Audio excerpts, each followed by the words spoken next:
I hate clean air and water. I don't care how much companies pollute rivers and streams. I don't even like trees. I just care about tax cuts. Who am I? Well, that's easy. I'm a conservative. Or at least I'm a progressive caricature of a conservative. But the caricature is absurd on its face. Conservatives breathe the same air and drink the same water environmentalists do. Conservatives love taking their kids to the same national parks environmentalists do. In fact, the whole idea of national parks was created by a Republican, Ulysses Grant. The park system was greatly expanded by another Republican, Teddy Roosevelt.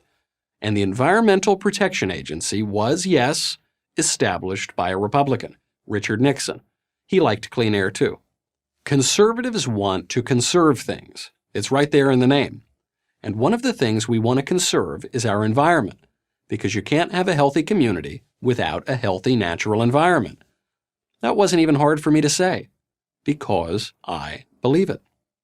Conservatives love the environment every bit as much as environmentalists do.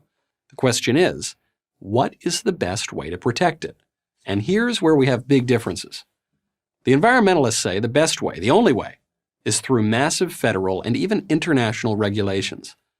Conservatives say the best way to protect the environment is by protecting property rights and encouraging innovation, safer, more efficient power, nuclear, geothermal, biomass, anything that generates energy at a price consumers want and can afford to pay. To the extent that government gets involved in conservation, say protecting wildlife, it should get involved at the most local level possible, since the farmer, forester, or fisherman in Oregon knows a lot more about his environment than some bureaucrat in Washington, D.C. or Brussels. So how can we tell which way works best? Let's examine the historical record. Today, and for the last century, the worst environmental offenders have been big, repressive, socialist governments. This was true in the last century, and it's true now. China, for example, pumps roughly twice as much carbon into the air each year as the United States, even though the U.S. economy is almost 60% larger than China's.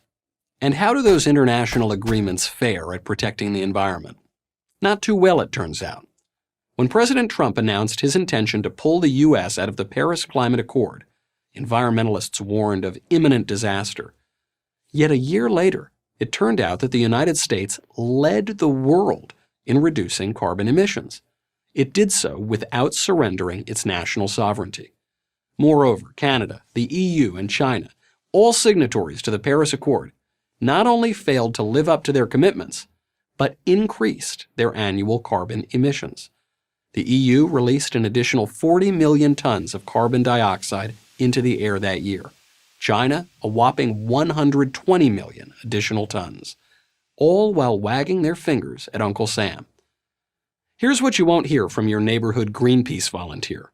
The left favors big government solutions not because it's better for the environment, but because it's better for leftism.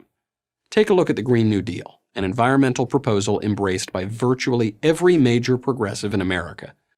Forget for a moment the impracticality of a plan that would outlaw most forms of American energy and cost $93 trillion. Much of the proposal has nothing to do with the environment. Socialized medicine, reparations for historical wrongs, and a jobs guarantee program are just a few of the items on its wish list. What do socialized medicine and reparations for slavery have to do with the environment? Well, nothing.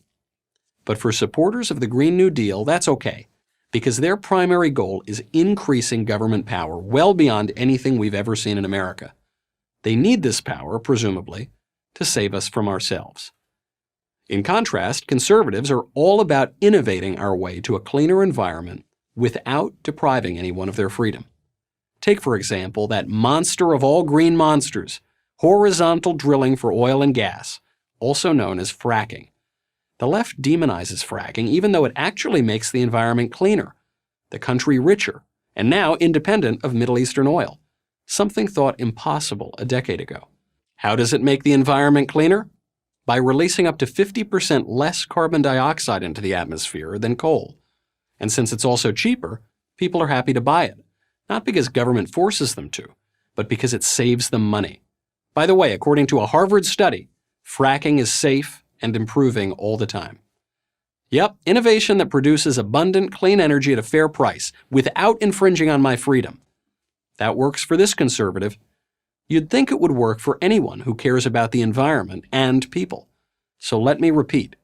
I love clean air and water. And I don't own even a single share of Exxon. I'm Michael Knowles, host of The Michael Knowles Show for Prager University.